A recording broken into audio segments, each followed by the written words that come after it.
Tape generation commission ले सकती हूँ। देखिए सीधी सी बात है, बीजेपी जब जब हारती है, जब जब वो हारती है तब तक अपने स्लीपर सेल को आगे कर देती है। आज इस तरीके से चुनाव आयोग बीजेपी के स्लीपर सेल के रूप में काम कर रहा है पूरे देश में, न केवल बिहार में। बिहार की तो बात हम बाद में कर देंगे।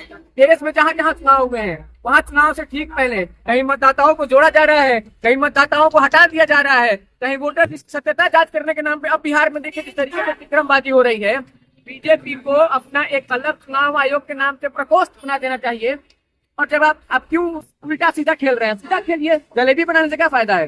तेजस्वी यादव को हराने में आप सक्षम नहीं है जब बिहार में बीजेपी का कोई भी नेता, हमने देखा ना सी वोटर सर्वे एबीपी का भी हो रहा है, आज तक का भी हो रहा है, तमाम न्यूज चैनल्स के जो सर्वे हो रहे हैं उसमें क्या निकल के आ रहा है?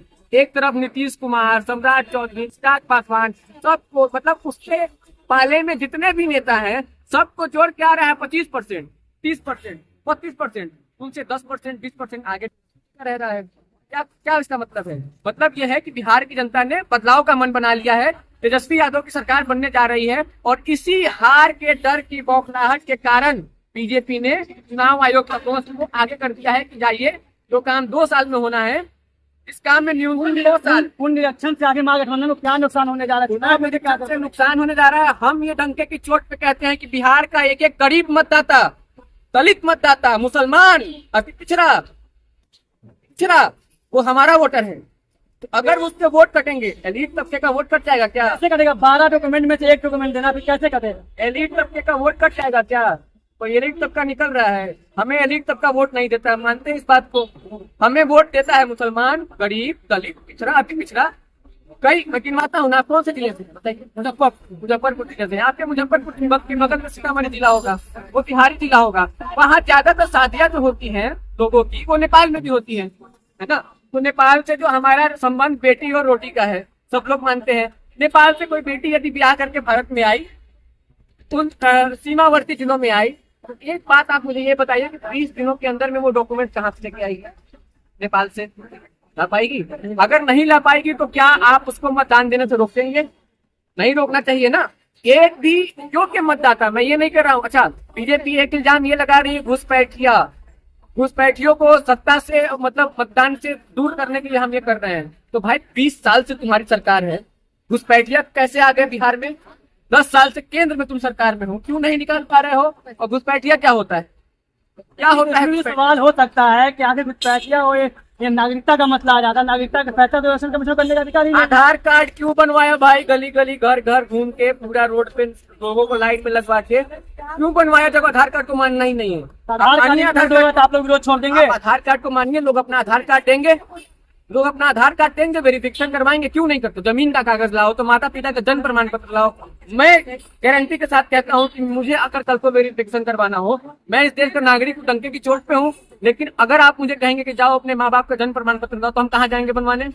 ब्लॉक में जब बाबू बैठा है 500 से नीचे में काम कर देता है क्या? नीतीश कुमार का जो बाबू डीके जो बॉस है, डीके बॉस ने जो अधिकारियों को बैठा के रखा है बिहार के कोने कोने में, वो बिना नोट के काम कर देता है। तो कह रहे हैं कि आरएसएस के लोग बैठे हुए हैं और वो जो आरजेडी और महागठबंधन के वोटर का नाम काटेंगे और दूसरे लोगों को इंक्लूड करेंगे, ये भी आरोप आप मान रहे हैं? सही है, साफ बात है, एकदम साफ बात है। मैं क्या कह रहा हूँ, बीजेपी हार रही है तो आरजेडी के जो भी मतदाता है उनको मतदान देने से रोको। पहले ये लोग क्या करते थे, बूथ तक नहीं पहुंचने देते थे।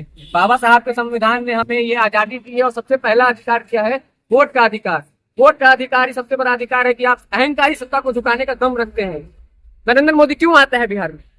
इसीलिए आता है ना कि वोट चाहिए। जब उसको पता होगा कि वोट वैसे ही मिल जाएगा तो नहीं आएगा। वोट के लिए ही ना सारा तिकरमबाजी हो रही है। तो वोट के अधिकार को बचाने के लिए, वोट का अधिकार बचेगा तो नागरिकता बचेगी, नागरिकता बचेगा लोकतंत्र बचेगा, लोकतंत्र बचेगा संविधान बचेगा, और जब तक ये संविधान है तब तक ये देश है। प्रियांशु, आप युवा है, कल नीतीश कुमार जी ने फैसला लिया है युवा आयोग गठन करने का, इसके तहत युवाओं के इस पे काम होगा, उनके डेवलपमेंट के लिए काम होगा। तो आप क्या देखते हैं, क्या युवा इस फैसले से खुश होकर के नीतीश कुमार जी की तरफ जाएगा? युवा आयोग की बात सबसे पहले किसने किया? पत्रकार हैं, आप बताइए। चलिए, तेजस्वी यादव ने वादा किया था सरकार में आएंगे तो बनाएंगे, किया था ना? तेजस्वी यादव के मैनिफेस्टो में था ना। इससे पहले वृद्धा पेंशन बढ़ाने की योजना सबसे पहले किसने बात की? तेजस्वी यादव ने की ना। 1500 रुपए करने की बात की तेजस्वी जी ने, नीतीश कुमार ने उसको 1100 रुपए कर दिया। 400 रुपए हम लोग पाएंगे, 2 महीने बाद उसको बढ़ा देंगे।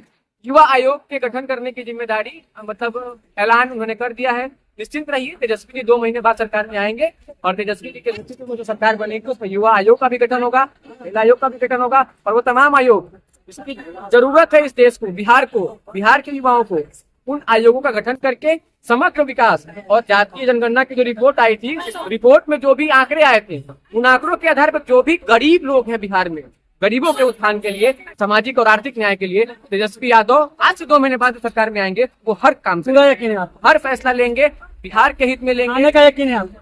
तो हम लोग सड़क पे क्यों निकले हैं? सड़क पे क्यों निकले हैं? इसीलिए निकले हैं कि तेजस्वी सरकार को लाना है और अहंकारी सत्ता को उखाड़ के फेंकना है, जो 20 वर्षों से कुछ नहीं कर पाई है बिहार में।